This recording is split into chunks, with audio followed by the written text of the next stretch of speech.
E aí, pessoal, tudo bem? Nessa aula, seguindo a ordem, né, a gente fez uma aulinha de fração, outra de potência. A ordem natural é a gente falar de radiciação. Mas antes da gente falar de radiciação, a gente precisa falar sobre fatoração, né? E é esse o tema da nossa aula de hoje, tá?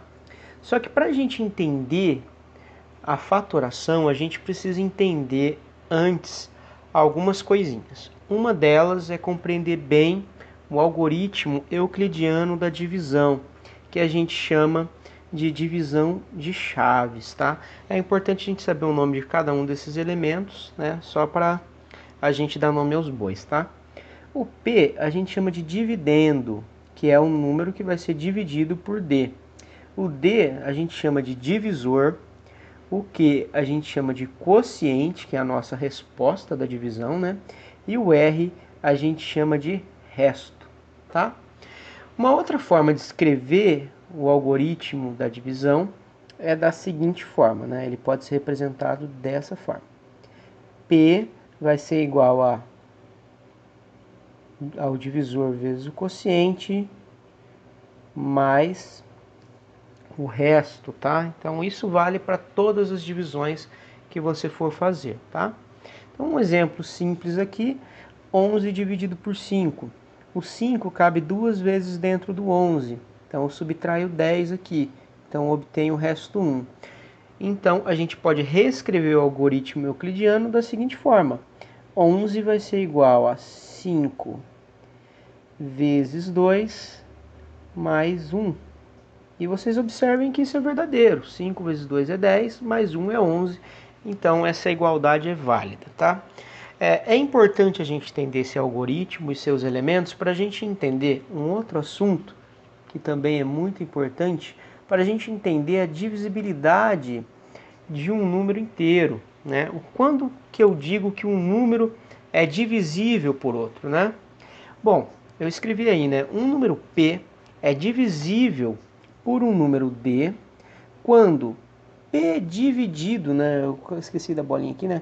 Quando P dividido por D tem resto zero, ou seja, quando eu pego um número P e divido ele por D, vai me dar o quociente e eu vou ter um resto zero, né? Escrevendo esse algoritmo de outra forma, então eu sei que P vai ser igual a D vezes Q mais zero, né? Só que zero não vai influenciar o valor numérico, né? Então, ao final de contas, quando o número é divisível por outro, eu consigo escrevê-lo dessa forma, tá?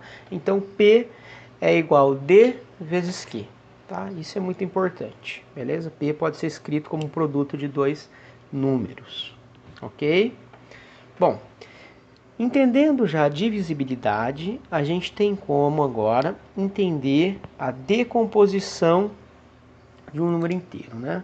O que é a decomposição de um número inteiro? Bom, ela diz o seguinte: todo número inteiro maior que 1 pode ser escrito como produto de outros dois inteiros, né? Ou seja, é exemplificado dessa forma aqui, né? Então, um número inteiro qualquer, eu peguei o 12 aqui, por exemplo, ele pode ser escrito como produto de outros dois, ou seja, 2 é igual, 12 é igual a 12 vezes 6, 14 é igual a 7 vezes 2, 5 é igual a 5 vezes 1, né? Beleza? O que é importante também, se eu consigo decompor, eu sei, por exemplo, que D, que isso aqui faz o papel do nosso D, do exemplo anterior, né? E esse aqui do nosso Q. Em outras palavras, 12 é divisível por 2 e por 6, né? É muito fácil de provar isso. Eu posso pegar o 12, dividir por 2 vai dar 6, né? Ou posso pegar o 12, não, vai deixar o restinho zero. Posso pegar o 12 e dividir por 6, vai dar 2 e vai dar um restinho zero, né? Ou seja, quando eu consigo escrever um número como produto de outros dois, significa que 14 é divisível por 7 e por 2, 5 é divisível por 5 e por 1, 12 é divisível por 2 e por 6, tá? Então, essa é a decomposição de inteiros, tá? Isso é essencial para a gente entender o que vem a ser a fatoração de fato que é o que a gente vai começar a ver agora, depois da observação que eu vou fazer em seguida. Bom, pessoal, essa é a observação que é muito importante a gente ter em mente. É ela que vai permitir que a gente consiga desenvolver a fatoração, né? Bom, ela diz o seguinte, que todo número inteiro maior que 1 é divisível por algum número primo. Aí eu coloquei a definiçãozinha embaixo, né? O que vem a ser um número primo? Um número primo é o número que é divisível por 1 e por ele mesmo somente, ou seja, ele não tem um outro número que divide ele além do 1 e ele próprio. Tá? Aí um exemplo dessa observação aqui embaixo, todo número pode ser dividido por um número, é divisível por um número primo, né? Então a gente obtém aqui, por exemplo, 2 é um número primo, né? O 2 também, o 2 aqui divide o 2, que vai dar 1. Só que 2 é primo. Um outro exemplo, 9 é divisível por 3, certo? Então, e vai dar aqui o resultado 3, né? E observa, o 3 é um número primo, ele só é divisível por 1 e por ele mesmo. O 12 é divisível por 2, certo? E, né, vai dar 6, restinho 0, ou seja, 12 é divisível por 2, e o 2 é um número primo, como a gente viu. Como são divisíveis, eu consigo escrever, por exemplo, 2 como sendo 2 vezes 1. O resto é 0, ele não aparece aqui. Da mesma forma com o 9. 9 é divisível por 3. Então, eu consigo escrever 9 igual a 3 vezes 3. E o 12 da mesma forma. 12 eu consigo escrever como a multiplicação do divisor pelo quociente, né? Porque eu somaria o resto, mas o resto é 0, tá? Com essas informações, agora a gente tem capacidade de desenvolver a fatoração e um método para fazê-la, tá bom? Então vamos lá. Bom, gente, então vamos lá. O que é a fatoração de um número, né? Ela diz basicamente o seguinte, que todo número inteiro pode ser escrito como produto de números primos, certo? E é isso que é exatamente fatorar um número, é quando eu pego um número inteiro e eu escrevo ele como produto de números primos, né?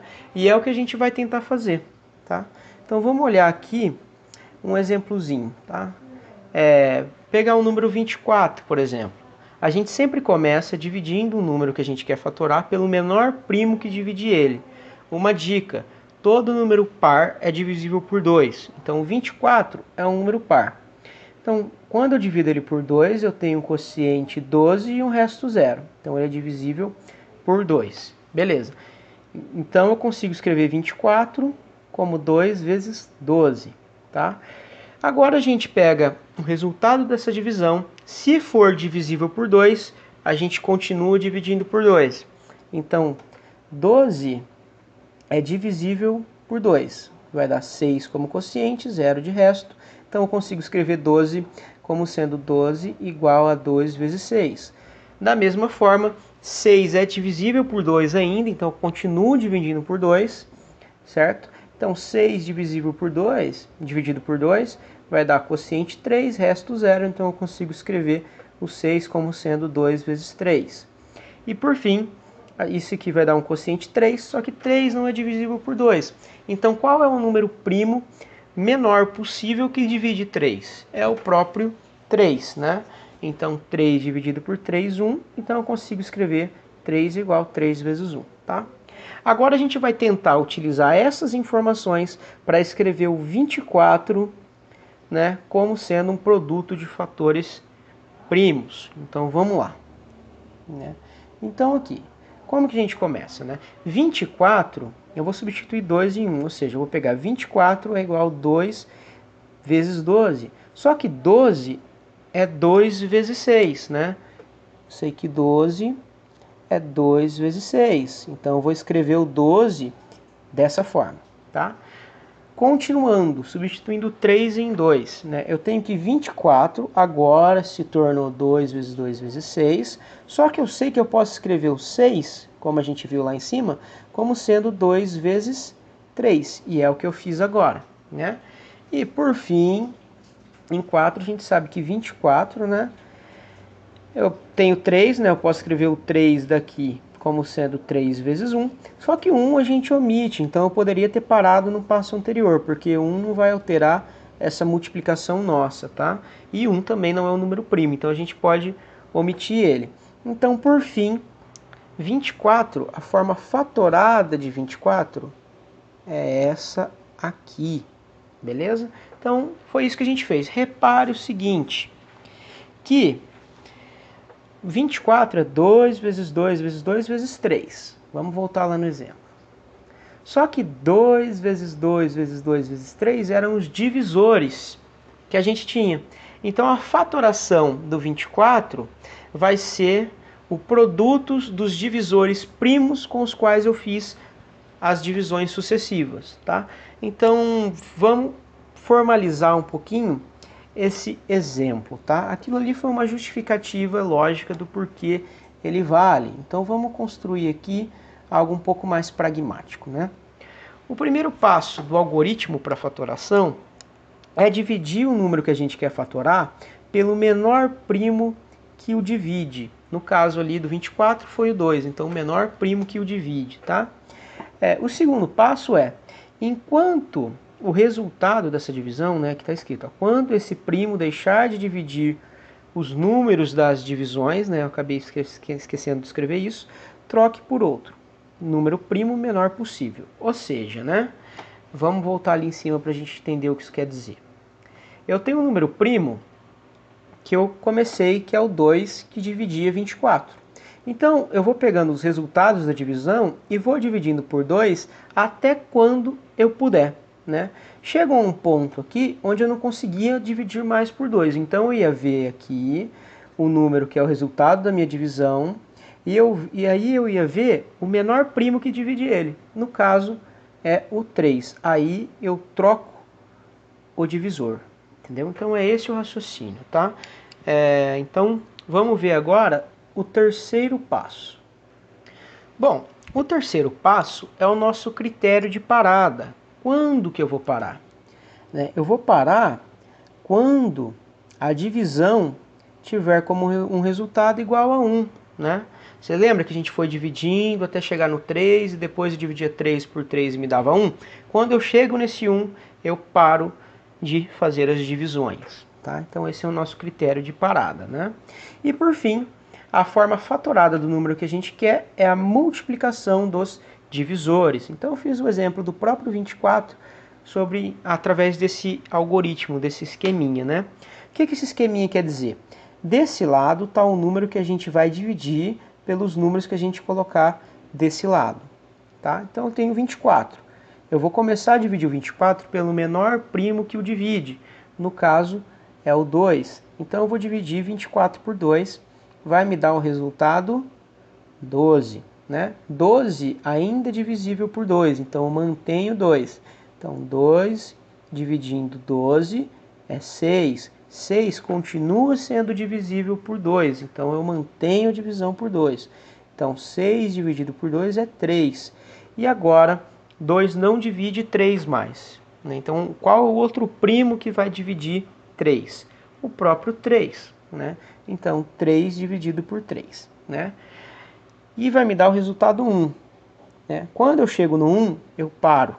Parando, agora eu sei que o 24 é igual o produto dos divisores. Né? Então, 24 vai ser igual a 2 vezes 2 vezes 2 vezes 3. Ou escrevendo em forma de potência, 2 ao cubo vezes 3, tá? Mais um exemplo só para a gente fixar, eu coloquei aqui o 144, tá? Vamos fatorar o 144. Tá. 144, qual o menor primo que divide 144? 144 é par. Todo número par, o menor primo que o divide é 2. Então eu começo com 2. 2 dividindo 144 dá 72, que ainda é divisível por 2. Quando eu divido, vai dar 36. 36 também é divisível por 2. Tá? Então, dividindo por 2 dá 18. 18 também é divisível por 2 e vai dar 9. Né? 9 é um número ímpar, então não consigo dividir ele por 2. Né? Ele não é divisível por 2. Então, qual é o menor primo que divide 9? é o 3, né? Então, 9 divisível por 3, então 9 dividido por 3 dá 3, e por fim, 3 é divisível apenas por ele mesmo e por 1, só que eu quero um número primo, então eu divido por ele mesmo, o resultado vai dar 1, a gente para, certo? Então, a gente conclui que 144, é igual o produto dos divisores, certo? Então vai ser 2, 144 vai ser igual a 2 vezes 2 vezes 2 vezes 2 vezes 3 vezes 3. Ou escrevendo, utilizando a notação de potência, 2 à quarta vezes 3 ao quadrado. Então foi isso que eu preparei para vocês hoje. Eu espero que esse conteúdo tenha ajudado vocês, né? Para a gente conseguir iniciar o conteúdo de radiciação, que a gente vai utilizar isso muito. Então, eu espero que esse vídeo tenha ajudado, que minha didática seja favorável a vocês, né? Então eu peço para que vocês deixem um like no vídeo, porque ajuda a divulgar o canal, se inscrever se possível, e deixar uns comentários embaixo, né? Porque eu posso ler os comentários e ir melhorando de acordo com o feedback de vocês, tá bom? Então um abraço, beijão na alma, até a próxima.